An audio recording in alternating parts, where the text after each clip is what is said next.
ഗ്രഹങ്ങൾ സ്വന്തം ഗുരുത്വബലത്താൽ ഒരു നക്ഷത്രത്തെയോ നക്ഷത്രാവശിഷ്ടത്തെയോ പരിക്രമണം ചെയ്യുന്നവയും അണുസംയോജന പ്രവർത്തനത്തിന് ആവശ്യമായ പിണ്ഡമില്ലാത്തവയും സ്വന്തം പരിധിയിൽ നിന്ന് ഗ്രഹങ്ങളെയും ഗ്രഹശകലങ്ങളെയും അകറ്റി നിർത്തുകയും ചെയ്യുന്ന ജ്യോതിർഗോളങ്ങളാണ് ഗ്രഹങ്ങൾ. ആദ്യകാല സംസ്കാരങ്ങളിലെല്ലാം തന്നെ ഗ്രഹങ്ങൾക്ക് ദൈവിക പരിവേഷം ലഭിച്ചിരുന്നു. ശാസ്ത്രീയമായ അറിവുകൾ വളരുന്നതോടെയാണ് ഗ്രഹങ്ങൾ ഈ പരിവേഷങ്ങളിൽ നിന്നെല്ലാം രക്ഷപ്പെടുന്നത്.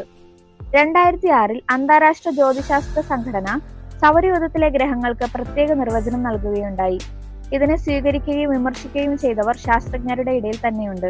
സൗരയൂഥത്തിലെ ഗ്രഹങ്ങളെ പരിശോധിക്കുമ്പോൾ അവയെ 2 വ്യത്യസ്ത ഭാഗങ്ങളായി വാതക ഘടന, ഭൗമശാസ്ത്രം എന്നിങ്ങനെ പരിശോധിക്കുന്നു. ഭൗമഘടനയുള്ള ഗ്രഹങ്ങൾ ബുധൻ, ശുക്രൻ, ഭൂമി, ചൊവ്വ. വാതക ഘടനയുള്ള ഗ്രഹങ്ങൾ വ്യാഴം, ശനി, യുറാനസ്, നെപ്റ്റ്യൂൺ. വ്യാഴം സൂര്യനിൽ നിന്ന് 5ാമത്തെയും സൗരയൂഥത്തിലെ ഏറ്റവും വലിയ ഗ്രഹവുമാണ് വ്യാഴം. സൗരപിണ്ഡത്തിന്റെ 1000-1 അല്പം മാത്രം കുറവ് പിണ്ഡമുള്ള ഒരു വാതക ഗോളമാണ് വ്യാഴം. സൗരയൂഥത്തിലെ മറ്റെല്ലാ ഗ്രഹങ്ങളുടെയും മൊത്തം പിണ്ഡത്തിന്റെ 2.5 ഇരട്ടി വരും ഇത്. വ്യാഴത്തിന് പുറമെ ശനി, യുറാനസ്, നെപ്റ്റ്യൂൺ എന്നിവയും വാതക ഭീമന്മാരാണ്. ഈ 4 ഗ്രഹങ്ങളെ ഒരുമിച്ച് ജോവിയൻ ഗ്രഹങ്ങൾ എന്നും വിളിക്കുന്നു. പുരാതന കാലം മുതലെയുള്ള വാനനിരീക്ഷകർക്ക് ഈ ഗ്രഹം പരിചിതമായിരുന്നു. വിവിധ ഐതിഹ്യങ്ങളുടെയും മതങ്ങളുടെയും സംസ്കാരങ്ങളുടെയും ഭാഗമായി ഈ ഗ്രഹം പ്രതിപാദിക്കപ്പെട്ടിട്ടുണ്ട്. റോമാക്കാർ അവരുടെ ദേവനായ ജുപ്പിറ്ററിന്റെ പേരാണ് ഗ്രഹത്തിന് നൽകിയിരിക്കുന്നത്.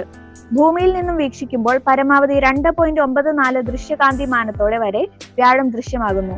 അതുകൊണ്ട് തന്നെ രാത്രി ആകാശത്തിൽ ചന്ദ്രനും ശുക്രനും ശേഷം ഏറ്റവും തിളക്കത്തോടെ ദൃശ്യമാകുന്ന ജ്യോതിർവസ്തുവാണ് വ്യാഴം. സൂര്യന്റെ ഗ്രഹങ്ങളിൽ ആദ്യമായി രൂപം കൊണ്ടത് വ്യാഴമാണ്. സൗരയൂഥത്തിന്റെ ആദിമഘട്ടത്തിൽ അതിന്റെ ആന്തരിക കുടിയേറ്റം മറ്റ് ഗ്രഹങ്ങളുടെ രൂപീകരണ ചരിത്രത്തെ ബാധിച്ചു. വ്യാഴത്തിന്റെ ഉൾഭാഗത്തെ തുടർച്ചയായ സങ്കോചം സൂര്യനിൽ നിന്ന് ഗ്രഹം സ്വീകരിക്കുന്നതിനേക്കാൾ കൂടുതൽ താപം സ്വീകരിക്കുന്നു.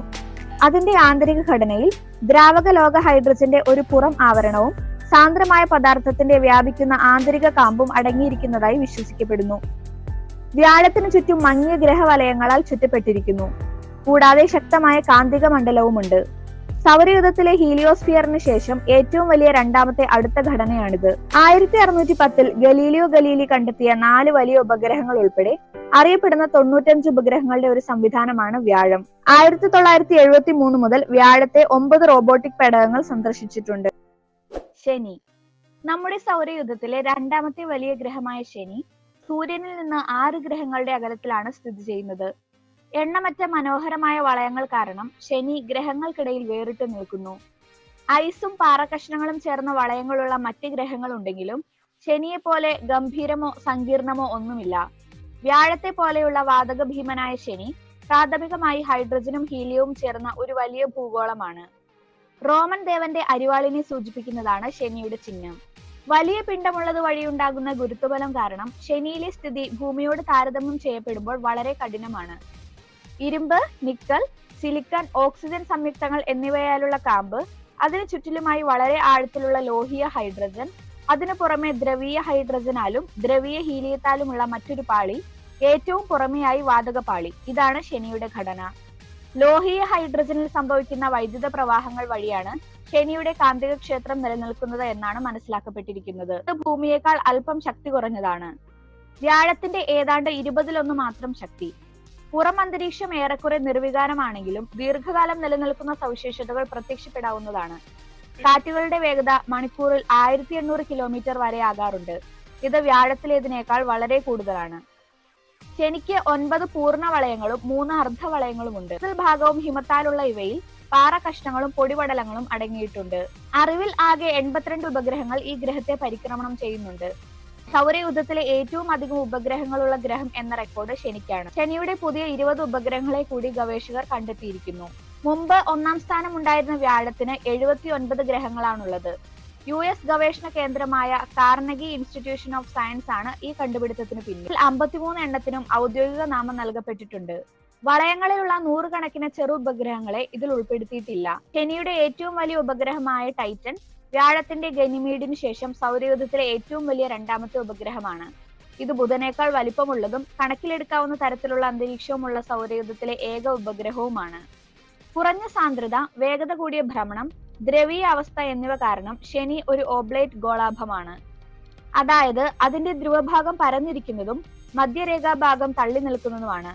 മധ്യരേഖാഭാഗവും ധ്രുവഭാഗവും തമ്മിൽ വ്യാസാർത്ഥത്തിൽ ഏതാണ്ട് 10%, അതായത് 60,268 കിലോമീറ്റർ മുതൽ 54,364 കിലോമീറ്റർ വരെയുള്ള വ്യത്യാസമുണ്ട്. സൗരയൂഥത്തിൽ ജലത്തേക്കാൾ സാന്ദ്രത കുറഞ്ഞ ഒരേ ഒരു ഗ്രഹമാണ് ശനി.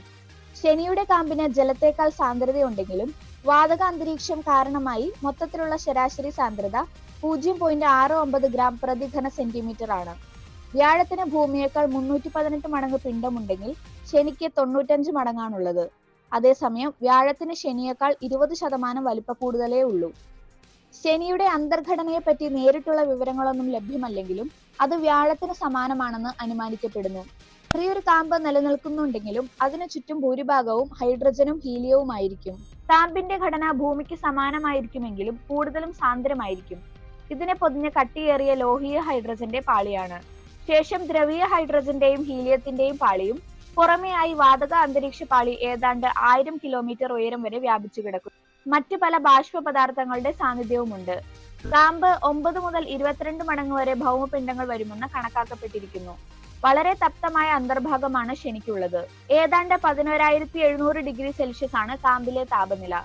സൂര്യനിൽ നിന്നും സ്വീകരിക്കുന്നതിന്റെ 2.5 മടങ്ങ് ഊർജം ശനി ബഹിരാകാശത്തേക്ക് വികിരണം ചെയ്യുന്നുണ്ട്. കെൽവിൻ ഹെൽമോൾട്ട്സ് ഗതികം വഴിയാണ് ഇത്തരത്തിലുള്ള അധിക ഊർജം ഉണ്ടാവുന്നത്. പക്ഷെ ശനിയുടെ താപോൽപാദനത്തിന്റെ വിശദീകരണം ഇത് മാത്രമല്ല. താരതമ്യേന ലഘുവായ ഹൈഡ്രജൻ മധ്യമത്തിലൂടെ ഹീലിയത്തിന്റെ തുള്ളികൾ ആഴത്തിലേക്ക് ഊർന്നു പോകുമ്പോൾ ഉണ്ടാകുന്ന ഘർഷണ ഫലമായാണ് ശനി ഇത്തരത്തിൽ കൂടുതൽ താപം ഉൽപ്പാദിപ്പിക്കപ്പെടുന്നത് എന്ന സിദ്ധാന്തം മുന്നോട്ട് വയ്ക്കപ്പെട്ടിട്ടുണ്ട്. വളരെയധികം പ്രസിദ്ധമാണ് ശനിയുടെ വളയങ്ങൾ. ഈ വളയങ്ങൾ ശനിയെ സൗരയൂഥത്തിലെ ഏറ്റവും പെട്ടെന്ന് ശ്രദ്ധിക്കപ്പെടുന്ന വസ്തുവായി മാറ്റിയിരിക്കുന്നു. ശനിയുടെ മധ്യരേഖയിൽ നിന്നും 6,630 കിലോമീറ്റർ ഉയരം മുതൽ 1,20,700 കിലോമീറ്റർ ഉയരം വരെ ശരാശരി 20 മീറ്റർ കനത്തോടുകൂടി ഇവ കിടക്കുന്നു. ഇവയുടെ ഘടകങ്ങളിൽ 93% ജലഹിമമാണ്. ചെറിയ അളവിൽ തോലിനും ഏതാണ്ട് 7% അനിയത കാർബണും അടങ്ങിയിരിക്കുന്നു. ചെറിയ പൊടിപടലങ്ങളുടെ വലിപ്പം മുതൽ ചെറുവാഹനങ്ങളുടെ വലിപ്പം വരെയുള്ള ഘടകങ്ങൾ ഈ വളയങ്ങളിലുണ്ട്. ഈ വളയങ്ങൾ രൂപീകരണത്തെ പറ്റി 2 സിദ്ധാന്തങ്ങൾ നിലവിലുണ്ട്. ആദ്യ സിദ്ധാന്തം അനുസരിച്ച് ഈ വളയങ്ങൾ ശനിയുടെ തകർന്ന ഉപഗ്രഹാവശിഷ്ടങ്ങളിൽ നിന്നും ഉണ്ടായതാണ്. ഈ രൂപപ്പെട്ട നെബുലയിലെ ബാക്കിയുള്ള ഭാഗത്തിൽ നിന്നും രൂപം കൊണ്ടതാണ് ഈ വളയങ്ങൾ എന്നാണ് രണ്ടാമത്തെ സിദ്ധാന്തം ഉന്നയിക്കുന്നത്. ഉപഗ്രഹമായ എൻസെലാഡസിലെ ഹിമ അഗ്നിപർവ്വതങ്ങളിൽ നിന്നും വരുന്നവയാണ് മധ്യവലയങ്ങളിൽ കാണപ്പെടുന്ന ഹിമകണങ്ങൾ. യുറാനസ് സൗരയൂഥത്തിലെ 3ാമത്തെ വലിയ ഗ്രഹമാണ് യുറാനസ്. 1781 മാർച്ച് 13 വില്യം ഹെർഷലാണ് യുറാനസിനെ കണ്ടെത്തിയത്. സൂര്യനിൽ നിന്നുള്ള ദൂരം മാനദണ്ഡമാക്കിയാൽ സൗരയൂഥത്തിലെ 7ാമത്തെ ഗ്രഹമാണിത്. ഗ്രീക്ക് പുരാണങ്ങളിൽ ആകാശത്തിന്റെ ദേവനായ യുറാനസിന്റെ പേരാണ് ഇതിന് കൊടുത്തിരിക്കുന്നത്. യുറാനസിന് കുറഞ്ഞത് 27 ഉപഗ്രഹങ്ങൾ ഉണ്ടെന്ന് കണ്ടെത്തിയിട്ടുണ്ട്. 84 ഭൂവർഷം കൊണ്ട് സൂര്യനെ ഒരു പ്രാവശ്യം വലം വെക്കുന്ന യുറാനസ് 17 മണിക്കൂർ കൊണ്ട് അതിന്റെ അച്ചുതണ്ടിൽ ഒരു പ്രാവശ്യം തിരിയും. വോയേജർ 2 എന്ന ബഹിരാകാശ വാഹനമാണ് യുറാനസിനെ സമീപിച്ച് ആദ്യമായി പഠനം നടത്തിയത്. റോമൻ മിത്തോളജിയിലെ ദേവീദേവന്മാരുടെ പേരുകളാണ് സൗരയൂഥത്തിലെ മറ്റു ഗ്രഹങ്ങൾക്ക് നൽകിയിരിക്കുന്നതെങ്കിൽ ഗ്രീക്ക് മിത്തോളജിയിൽ നിന്നാണ് യുറാനസിന്റെ പേര് വന്നതെന്ന പ്രത്യേകതയുമുണ്ട്. ആകാശത്തിന്റെ ഗ്രീക്ക് ദേവനായ ഔറാനോസിന്റെ നാമമാണ് ഈ ഗ്രഹത്തിന് നൽകിയിരിക്കുന്നത്. മറ്റു വാതക ഭീമന്മാരെ പോലെ യുറാനസിന് ചുറ്റും വലയങ്ങളും കാന്തിക മണ്ഡലവും ധാരാളം ഉപഗ്രഹങ്ങളുമുണ്ട്. യുറാനസിന്റെ അച്ചുതണ്ട് വശത്തെ കാണുന്ന പ്രത്യേകതയുമുണ്ട്. മറ്റു മിക്ക ഗ്രഹങ്ങളുടെയും മധ്യരേഖയ്ക്കടുത്താണ് യുറാനസിന്റെ ഉത്തര ധ്രുവവും ദക്ഷിണ ധ്രുവവും. 1986 വോയേജർ 2 നിന്ന് ലഭിച്ച ചിത്രങ്ങൾ കാണിച്ചത് യുറാനസിന്റെ ഉപരിതലത്തിൽ എടുത്തു കാണാവുന്ന പ്രത്യേകതകളൊന്നുമില്ലെന്നാണ്. മറ്റു വാതക ഭീമന്മാർക്ക് തണുത്ത നാടകളും വലിയ കൊടുങ്കാറ്റുകളും മറ്റും ദൃശ്യമാണെങ്കിലും യുറാനസിൽ അത്തരമൊന്നും കാണപ്പെട്ടില്ല. ഭൂമിയിൽ നിന്നുള്ള നിരീക്ഷണത്തിൽ ഋതുഭേദങ്ങളും കാലാവസ്ഥാ മാറ്റങ്ങളും കാണപ്പെട്ടിട്ടുണ്ട്. യുറാനസ് ഇക്വിനോക്സിനോട് അടുക്കുന്നതിനോടനുബന്ധിച്ചാണ് ഈ മാറ്റങ്ങൾ കാണപ്പെട്ടു തുടങ്ങിയത്. ഇവിടെ കാറ്റിന്റെ വേഗത സെക്കൻഡിൽ 250 മീറ്റർ വരെയാകാം, അതായത് മണിക്കൂറിൽ 900 കിലോമീറ്റർ. യുറാനസിന്റെ വലയങ്ങൾ. ഏറ്റവും ഒടുവിലത്തെ നിരീക്ഷണ ഫലങ്ങളുടെ വെളിച്ചത്തിൽ യുറാനസിന് ചുറ്റും 10 വലയങ്ങൾ കണ്ടുപിടിച്ചിട്ടുണ്ട്. മധ്യരേഖയ്ക്ക് ചുറ്റുമായി 3.8 × 10⁴ കിലോമീറ്ററിനും 5.1 × 10⁴ കിലോമീറ്ററിനും ഇടയിലാണ് ഹിമവും വലിയ പാറകളും കൊണ്ട് രൂപീകൃതമായ വലയങ്ങൾ കാണപ്പെടുന്നത്. ഇവയിൽ 5 എണ്ണം 1977 എലിയറ്റും ബാക്കി ഇവയെല്ലാം വളരെ ഇരുണ്ടതും എന്നാൽ ശനിയുടെ ഉപഗ്രഹങ്ങളുടെ കാര്യത്തിൽ എന്ന പോലെ ധൂളികൾക്കൊപ്പം 10 കിലോമീറ്റർ വരെ വലിപ്പമുള്ള പാറകളും ചേർന്ന് രൂപീകൃതമായവയുമാണ്. ഏറ്റവും തെളിച്ചമുള്ളത് എപ്സിലോൺ വലയത്തിനാണ്. ശനിയുടെ വലയങ്ങൾക്കു ശേഷം ആദ്യം കണ്ടുപിടിക്കപ്പെട്ടത് യുറാനസിന്റെ വലയങ്ങളാണ്. ഏറ്റവും ഒടുവിൽ എത്തിച്ചേർന്നിട്ടുള്ള നിഗമനം വലയം ശരിയുടെ മാത്രം പ്രത്യേകതയല്ല, മറിച്ച് ഗ്രഹങ്ങളുടെ ഒരു സാധാരണ സ്വഭാവമാണെന്ന്. യുറാനിയൻ വലയങ്ങൾ വളരെ ഇരുണ്ട കണികകളാൽ നിർമ്മിതമാണ്. മീറ്ററുകൾ മുതൽ 1 മീറ്ററിന്റെ ഒരു ഭാഗം വരെ വ്യത്യാസപ്പെടുന്നു. 13 വ്യത്യസ്ത വലയങ്ങൾ നിലവിൽ അറിയപ്പെടുന്നു. യുറാനസിന്റെ 2 വലയങ്ങൾ ഒഴികെ ബാക്കിയെല്ലാം വളരെ ഇടുങ്ങിയതാണ്. അവയ്ക്ക് സാധാരണയായി ഏതാനും കിലോമീറ്റർ വീതിയുണ്ട്. യുറാനസിന്റെ ഉപഗ്രഹങ്ങൾ. യുറാനസിന് 27 പ്രകൃതി ഉപഗ്രഹങ്ങളുണ്ട്. മിക്കവാറും എല്ലാ ഉപഗ്രഹങ്ങൾക്കും ഷേക്സ്പിയറുടെയോ അലക്സാണ്ടർ പോപ്പിന്റെയോ സാഹിത്യ സൃഷ്ടികളിലെ കഥാപാത്രങ്ങളുടെ പേരുകളാണ് ഇട്ടിട്ടുള്ളത്. Miranda, Ariel, Umbriel, Titania, Oberon എന്നിവയാണ് 5 പ്രധാന ഉപഗ്രഹങ്ങൾ. Cordelia, Ophelia, Bianca, Cressida, Desdemona, Juliet, Portia, Rosalind, Belinda, Puck, Caliban, Stephano, Sycorax, Prospero, Setebos എന്നിവയാണ് യുറാനസിന്റെ അറിയപ്പെടുന്ന മറ്റു ഉപഗ്രഹങ്ങൾ. യുറാനസ് 27 ഉപഗ്രഹങ്ങളിൽ 2 എണ്ണം ഒഴികെയെല്ലാം മധ്യരേഖാ തലത്തിൽ കിഴക്ക് പടിഞ്ഞാറ് ദിശയിലും 2 എണ്ണം മധ്യരേഖാ തലത്തിൽ നിന്ന് കൂടുതൽ ചെരിഞ്ഞ എതിർദിശയിലുമാണ് പ്രദക്ഷിണം വയ്ക്കുന്നത്. 27-ൽ 10 ഉപഗ്രഹങ്ങളെയും കണ്ടുപിടിക്കാൻ സഹായിച്ചത് വോയേജർ 2 ആണ്. 5 വലിയ ഉപഗ്രഹങ്ങൾ ഒഴിച്ചാൽ ബാക്കി എല്ലാത്തിനും 100 കിലോമീറ്റർ കുറഞ്ഞ വ്യാസം. നെപ്റ്റ്യൂൺ സൗരയൂഥത്തിൽ സൂര്യനിൽ നിന്നുള്ള ദൂരം കൊണ്ട് 8ാമത്തെയും ഏറ്റവും അകലെയുള്ളതും വലിപ്പം കൊണ്ട് 4ാമത്തെയും പിണ്ഡം കൊണ്ട് 3ാമത്തേതുമായ ഗ്രഹമാണ് നെപ്റ്റ്യൂൺ. ഈ വാതക ഭീമന് ഭൂമിയെ അപേക്ഷിച്ച് 17 മടങ്ങധികം പിണ്ഡമുണ്ട്. റോമൻ പുരാണങ്ങളിലെ സമുദ്രത്തിന്റെ ദേവനായ നെപ്റ്റ്യൂണിന്റെ പേരാണ് ജ്യോതിശാസ്ത്രജ്ഞർ ഇതിന് കൊടുത്തിരിക്കുന്നത്. ഗ്രഹത്തിന്റെ 80% ഹൈഡ്രജനും 19% ഹീലിയവും ബാക്കി 1% മീഥെയിനുമാണ്. -235 ഡിഗ്രി സെന്റിഗ്രേഡ് ആണ് ഗ്രഹ താപനില. 1846 സെപ്റ്റംബർ 23-ന് കണ്ടെത്തിയ നെപ്റ്റ്യൂൺ നേത്രഗോചരമായ ഗവേഷണത്തിലൂടെ അല്ലാതെ ഗണിതശാസ്ത്രപരമായ പ്രവചനത്തിലൂടെ കണ്ടെത്തിയ ആദ്യ ഗ്രഹമാണ്. നെപ്റ്റ്യൂണിനെ ശാസ്ത്രജ്ഞർ കണ്ടെത്തിയ ശേഷം ആദ്യമായി സൂര്യനെ ഒരു തവണ വലം വെച്ചത് 2011 ജൂലൈ 13-നാണ്. ഗ്രഹത്തെ ആദ്യം കണ്ടുമുട്ടിയ അതേ രേഖാംശത്തിൽ ഈ ദിവസം പുലർച്ചെ 3:06-നാണ് വീണ്ടും കണ്ടുമുട്ടിയത്. ഈ സമയത്ത് ഇടത്തരം ടെലിസ്കോപ്പിലൂടെ ഗ്രഹത്തെ കാണുവാൻ സാധിക്കും. വോയേജർ 2 എന്ന ബഹിരാകാശ വാഹനമാണ് നെപ്റ്റ്യൂണിനെ സമീപിച്ച് ആദ്യമായി പഠനം നടത്തിയത്. നെപ്റ്റ്യൂണിന്റെ ഉപഗ്രഹങ്ങൾ. നെപ്റ്റ്യൂണിന് അറിയപ്പെട്ട 14 ഉപഗ്രഹങ്ങളാണുള്ളത്. അവയിൽ 1846-ൽ വില്യം ലാസൽ കണ്ടുപിടിച്ച ട്രിറ്റോൺ, 1949-ൽ ജെറാൾഡ് കുയിപ്പർ കണ്ടുപിടിച്ച നെരീത് എന്നിവ മാത്രമാണ് ഭൂമിയിൽ നിന്ന് കാണാൻ കഴിയുന്ന ഉപഗ്രഹങ്ങൾ. 1981-ൽ ചന്ദ്രൻ ഒരു നക്ഷത്രത്തെ മറച്ച സന്ദർഭത്തിലാണ് 3ാമത്തെ ഉപഗ്രഹത്തെ കണ്ടെത്താൻ കഴിഞ്ഞത്. 1989-ൽ വോയേജർ 2 ലഭ്യമാക്കിയ ചിത്രങ്ങളിൽ നിന്നാണ് 5 ഉപഗ്രഹങ്ങളെ കണ്ടുപിടിച്ചത്. പ്രോത്തിയസ്, ലാരിസ, ഗാലത്തിയ, ഡെസ്പിന, തലാസ, നെയാദ് എന്നിവയാണ് യഥാക്രമം 6 ഉപഗ്രഹങ്ങൾ. ഹബിൾ ബഹിരാകാശ ദൂരദർശിനി ഉപയോഗിച്ച് കണ്ടെത്തിയ Hippocamp, Matthew J Holman, John J Kavelaars, Tommy Grav എന്നിവർ ചേർന്ന് കണ്ടെത്തിയ ഹാലിമീഡ്, മാത്യു ജെ ഹോൾമാൻ കണ്ടെത്തിയ സൈവോ ലാവോമീഡിയെ, Scott S Sheppard, David C Jewitt എന്നിവർ കണ്ടെത്തിയ Psamathe, Matthew J Holman, Brett J Gladman എന്നിവർ കണ്ടെത്തിയ നെസോ എന്നിവയാണ് മറ്റുപഗ്രഹങ്ങൾ.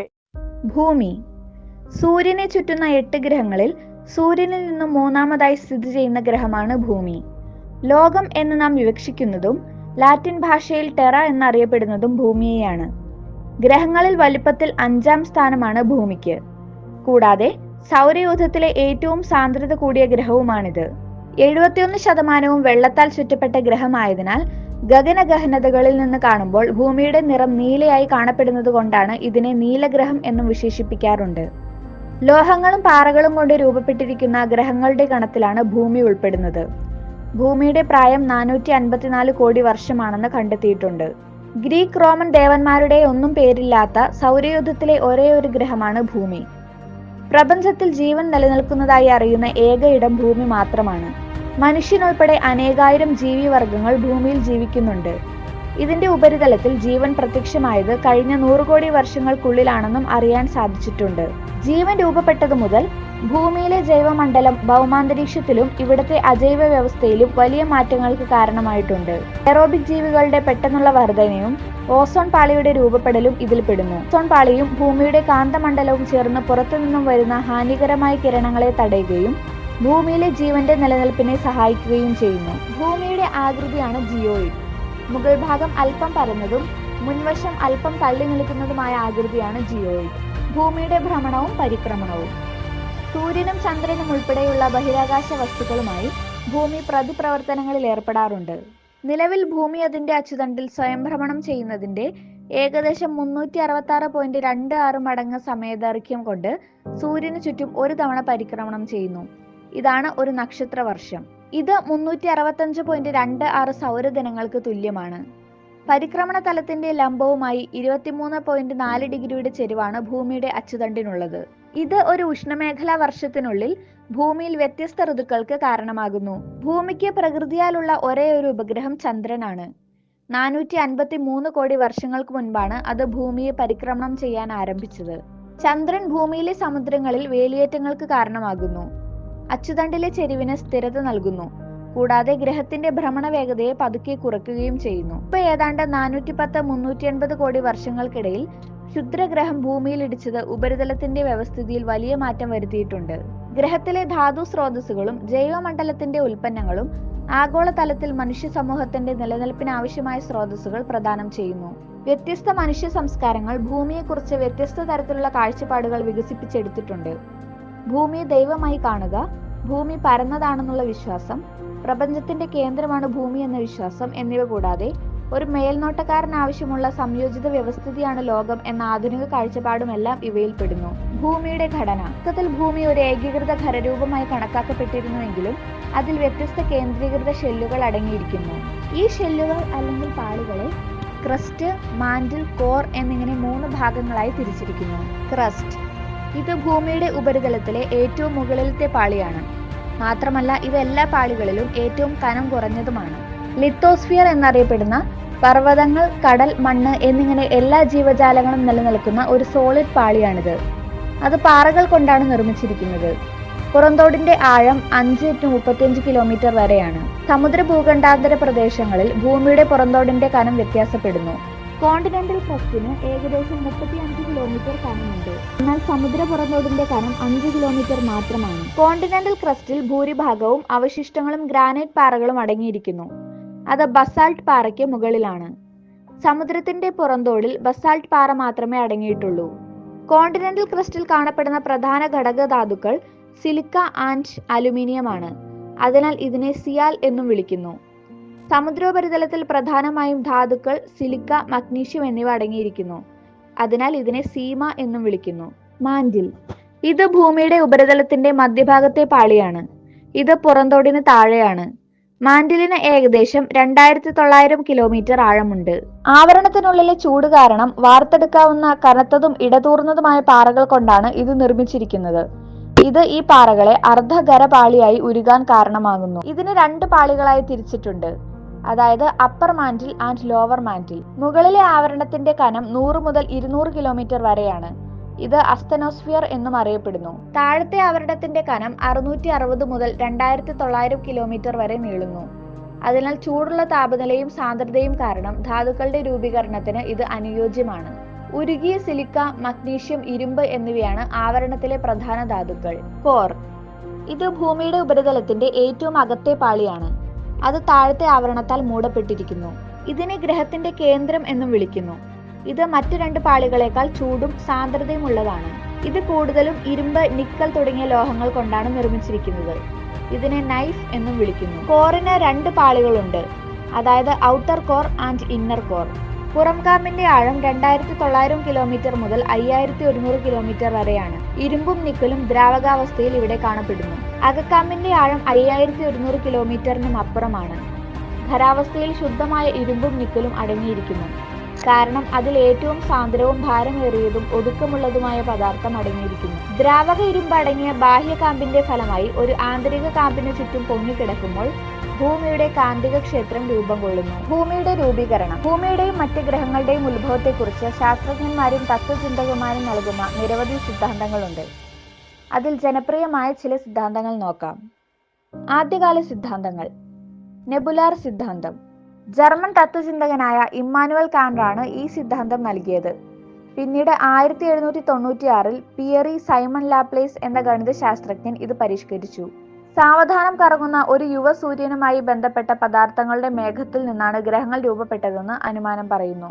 പ്ലാനറ്റെസിമൽ ഹൈപ്പോതെസിസ്. ഈ സിദ്ധാന്തം 1900 ചേംബർലൈൻ ആൻഡ് മൗൾട്ടൺ നൽകി. അലഞ്ഞു തിരിയുന്ന ഒരു നക്ഷത്രം സൂര്യനെ സമീപിച്ചുവെന്ന് ഇത് സൂചിപ്പിച്ചു. സൗരപ്രതലത്തിൽ നിന്ന് ഒരു സിഗാർ ആകൃതിയിലുള്ള പദാർത്ഥത്തിന്റെ വിപുലീകരണത്തിന് കാരണമായി. കടന്നുപോകുന്ന നക്ഷത്രം അകന്നു പോകുമ്പോൾ സൗരപ്രതലത്തിൽ നിന്ന് വേർപെടുത്തിയ വസ്തുക്കൾ സൂര്യന് ചുറ്റും കറങ്ങുന്നത് തുടർന്നു. സാവധാനം ഗ്രഹങ്ങളായി ഘനീഭവിച്ചു. ഈ വാദത്തെ സർ ജെയിംസ് ജീൻസും പിന്നീട് സർ ഹരോൾഡ് ജെഫ്രിയും പിന്തുണച്ചു. പുതുക്കിയ നെബുലാർ സിദ്ധാന്തം. ജർമ്മനിയിലെ കാൾ വെയ്സാസ്കറും റഷ്യയിലെ ഓട്ടോ ഷ്മിറ്റും ഈ സിദ്ധാന്തം മുന്നോട്ട് വെച്ചു. സൂര്യനെ ഒരു സോളാർ നെബുലയാൽ ചുറ്റപ്പെട്ടിട്ടുണ്ടെന്നും നെബുലയിൽ പ്രധാനമായും ഹൈഡ്രജൻ, ഹീലിയം എന്നിവയുണ്ടെന്നും അവർ കരുതി. കണങ്ങളുടെ കൂട്ടിയിടിയും ഘർഷണവും ഒരു ഡിസ്ക് ആകൃതിയിലുള്ള മേഘത്തിന്റെ രൂപീകരണത്തിന് കാരണമായി. ആധുനിക സിദ്ധാന്തങ്ങൾ. മഹാസ്ഫോടന സിദ്ധാന്തം. വികസിക്കുന്ന പ്രപഞ്ച സിദ്ധാന്തം എന്നും ഇത് അറിയപ്പെടുന്നു. 1920 എഡ്വിൻ ഹബിൾ ആണ് ഈ സിദ്ധാന്തം അവതരിപ്പിച്ചത്. ഈ സിദ്ധാന്തം അനുസരിച്ച് തുടക്കത്തിൽ ഈ പ്രപഞ്ചം രൂപപ്പെടുത്തിയ എല്ലാ പദാർത്ഥങ്ങളും ഒറ്റ പന്തായി ഒരിടത്ത് നിലനിന്നിരുന്നു. ഈ ചെറിയ പന്തിന് വളരെ ചെറിയ അളവും അനന്തമായ സാന്ദ്രതയും താപനിലയും ഉണ്ടായിരുന്നു. ഏകദേശം 13.7 ബില്യൺ വർഷങ്ങൾക്ക് മുൻപാണ് മഹാവിസ്ഫോടനം നടന്നത്. മഹാവിസ്ഫോടനത്തിൽ ഈ ചെറിയ പന്ത് പൊട്ടിത്തെറിച്ചു. ഇത് ഒരു വലിയ വികാസത്തിലേക്ക് നയിച്ചു. ഈ വികാസ പ്രക്രിയ ഇന്നുവരെ തുടരുന്നു. വികാസം കൂടുന്നതിനനുസരിച്ച് ചില ഊർജം ദ്രവ്യമായി രൂപാന്തരപ്പെട്ടു. ബാങ്ക് ഗാലക്സികളുടെ ക്ലസ്റ്ററുകൾ രൂപീകരിച്ചതിനു ശേഷം നിമിഷങ്ങൾക്കുള്ളിൽ ദ്രുതഗതിയിലുള്ള വികാസം നടന്നു. അത് പൊട്ടിത്തെറിച്ച് നക്ഷത്രങ്ങളും നക്ഷത്രങ്ങൾ കൂടുതൽ പൊട്ടിത്തെറിച്ച് ഗ്രഹങ്ങളും രൂപപ്പെട്ടു.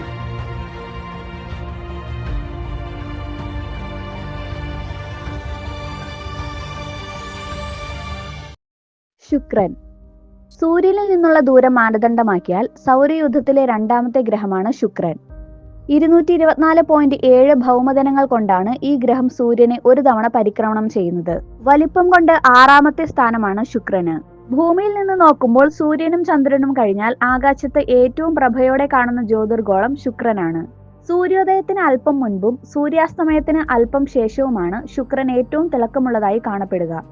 ഇത് കാരണമായി ഇതിനെ പ്രഭാത നക്ഷത്രം എന്നും സന്ധ്യ നക്ഷത്രം എന്നും വിളിക്കുന്നു. റോമൻ സൗന്ദര്യ ദേവതയായ വീനസിന്റെ പേരാണ് ഇംഗ്ലീഷുകാർ ഇതിന് കൊടുത്തിരിക്കുന്നത്. പാറഗ്രഹങ്ങളുടെ ഗണത്തിൽപ്പെടുത്തിയിരിക്കുന്ന ഇതിനെ ഭൂമിയുടെ സഹോദര ഗ്രഹം എന്നും വിളിക്കാറുണ്ട്. വലിപ്പം, ഗുരുത്വാകർഷണ ശക്തി, മൊത്തത്തിലുള്ള പദാർത്ഥ ഘടകങ്ങൾ എന്നിവയിലെ സാമ്യം കാരണമായാണ് ഇത്. അതാര്യവും പ്രകാശത്തെ നന്നായി പ്രതിഫലിപ്പിക്കുന്നതുമായ സൾഫ്യൂരിക് അമ്ലത്തിന്റെ മേഘങ്ങളാൽ പൊതിയപ്പെട്ടിരിക്കുകയാണ് ശുക്രൻ. ഇതു കാരണം ബഹിരാകാശത്തു നിന്നും ദൃശ്യപ്രകാശത്താൽ ഗ്രഹത്തിന്റെ ഉപരിതല വീക്ഷണം അസാധ്യമാണ്. ശുക്രനാണ് മറ്റുള്ള എല്ലാ പാറഗ്രഹങ്ങളെക്കാളും കട്ടിയേറിയ അന്തരീക്ഷമുള്ളത്. അന്തരീക്ഷത്തിന്റെ ഭൂരിഭാഗവും കാർബൺ ഡൈ ഓക്സൈഡ് ആണ്. ഈ വാതകം ചൂടിനെ പിടിച്ചു തളച്ചിടുന്ന ഗ്രീൻ ഹൗസ് വാതകമായതുകൊണ്ടാണ് ശുക്രൻ ഇത്ര ചൂടനായത്. 465 ഡിഗ്രിയാണ് ചൂട്. നല്ല ഓറഞ്ച് നിറമാണ് ഇവിടത്തെ ആകാശത്തിന്. ശുക്രന്റെ ഭൗതിക സവിശേഷതകൾ. സൗരയൂഥത്തിലെ 4 പാറഗ്രഹങ്ങളിൽ ഒന്നാണ് ശുക്രൻ. അതായത് ശുക്രനും ഭൂമിയെ പോലെ ഉറച്ച ശിലകളാൽ നിർമ്മിതമാണ്. വലിപ്പത്തിലും ആകെ പിണ്ഡത്തിലും ഇത് ഭൂമിയോട് സാമ്യമുള്ളതാണ്. ശുക്രന്റെ വ്യാസം ഭൂമിയുടേതിൽ നിന്ന് 650 കിലോമീറ്റർ മാത്രം കുറവാണ്. ഭാരം ഭൂമിയുടെ 81.5%. ഇങ്ങനെയൊക്കെയാണെങ്കിലും അന്തരീക്ഷത്തിലെ കാർബൺ ഡൈ ഓക്സൈഡിന്റെ ഉയർന്ന അളവ് കാരണമായി ഉപരിതലത്തിന്റെ അവസ്ഥ ഭൂമിയുടേതിൽ നിന്ന് വളരെ വിഭിന്നമാണ്. ശുക്രന്റെ അന്തരീക്ഷ പിണ്ഡത്തിന്റെ 96.5% കാർബൺ ഡൈ ഓക്സൈഡിന്റെ പിണ്ഡമാണ്. ശേഷം വരുന്ന പ്രധാന ഘടകം 3.5% വരുന്ന നൈട്രജൻ ആണ്. ശുക്രന്റെ ആന്തരിക ഘടന. ആന്തരഘടന ഭൂമിയുടേതിന് സമാനമായി കാമ്പ്, മാന്റിൽ, പുറംതോട് എന്നിങ്ങനെയുള്ള ഘടനയായിരിക്കും എന്ന് അനുമാനിക്കുന്നു. ഭൂമിയെപ്പോലെ ശുക്രന്റെ കാമ്പും കുറഞ്ഞത് ഭാഗികമായെങ്കിലും ദ്രാവകാവസ്ഥയിലായിരിക്കുമെന്നും കരുതപ്പെടുന്നു. ഭൂമിയേക്കാൾ അല്പം കുറഞ്ഞ വലിപ്പം കാരണം ഏറ്റവും അന്തർഭാഗങ്ങളിൽ മർദ്ദം ഭൂമിയിലുള്ളതിനേക്കാൾ കാര്യമായി കുറഞ്ഞതായിരിക്കും. 2 ഗ്രഹങ്ങളും തമ്മിലുള്ള പ്രധാന വ്യത്യാസം ശുക്രനിൽ ടെക്ടോണിക് പ്രവർത്തനങ്ങൾ ഇല്ല എന്നതാണ്. ഇത് ഉപരിതലത്തിന്റെ വരണ്ട സ്വഭാവം കാരണമായിരിക്കാം. ഇതിന്റെ ഫലമായി കുറഞ്ഞ താപനഷ്ടം മാത്രമേ ഗ്രഹത്തിൽ സംഭവിക്കുന്നുള്ളൂ. ഇത് ഗ്രഹത്തിന്റെ തണുക്കൽ നിരക്ക് കുറയ്ക്കുന്നു. ഭൂമി അച്ചുതണ്ടിൽ കറങ്ങുന്ന ദിശയുടെ നേരെ എതിർ ദിശയിലാണ് ശുക്രൻ കറങ്ങുന്നത്. അത് കാരണം ഇവിടെ സൂര്യൻ പടിഞ്ഞാറുദിച്ച് കിഴക്കസ്തമിക്കും. വലിപ്പത്തിലെ സാമ്യം മൂലം ഭൂമിയുടെ ഇരട്ട എന്ന പേരുണ്ടെങ്കിലും തീക്ഷ്ണമായ ഭൗതിക സാഹചര്യങ്ങൾ നിലനിൽക്കുന്ന ഗ്രഹമാണ് ശുക്രൻ. 471 ഡിഗ്രി സെൽഷ്യസ് ആണ് അന്തരീക്ഷ താപനില. ഒട്ടേറെ അഗ്നിപർവ്വതങ്ങൾ നിറഞ്ഞ വരണ്ട ഉപരിതലവും ഇവിടെയുണ്ട്. 2020 സെപ്റ്റംബറിൽ ശുക്രന്റെ അന്തരീക്ഷത്തിൽ ഫോസ്ഫീൻ എന്ന രാസവസ്തു കണ്ടെത്തിയത് ഗ്രഹത്തിൽ ജീവസാധ്യതയുണ്ടെന്ന വാദത്തിന് വഴിവെച്ചു. ഡാവിഞ്ചി പ്ലസ്, വെരിറ്റാസ് എന്നീ 2 ദൗത്യങ്ങൾ നാസ ശുക്രനിലേക്ക് 2028-2030 വിടുന്നുണ്ട്. യൂറോപ്യൻ സ്പേസ് ഏജൻസിയുടെ ഭാവി ദൗത്യമായ എൻവിഷനും ശുക്രനെ ലക്ഷ്യം വെക്കുന്നു. ചൊവ്വ. സൂര്യനിൽ നിന്നുള്ള ദൂരം മാനദണ്ഡമാക്കിയാൽ സൗരയൂഥത്തിലെ 4ാമത്തെ ഗ്രഹമാണ് ചൊവ്വ. ഉപരിതലത്തിൽ ധാരാളമായുള്ള ഇരുമ്പോക്സൈഡ് കാരണമായി ചുവന്ന നിറത്തിൽ കാണപ്പെടുന്നതിനാൽ ഇതിനെ ചുവന്ന ഗ്രഹം എന്നും വിളിക്കാറുണ്ട്. റോമൻ യുദ്ധദേവനായ മാർസിന്റെ പേരാണ് പാശ്ചാത്യർ ഇതിന് കൊടുത്തിരിക്കുന്നത്. നേരിയ അന്തരീക്ഷത്തോടു കൂടിയുള്ള ഒരു ഭൗമഗ്രഹമാണ് ചൊവ്വ.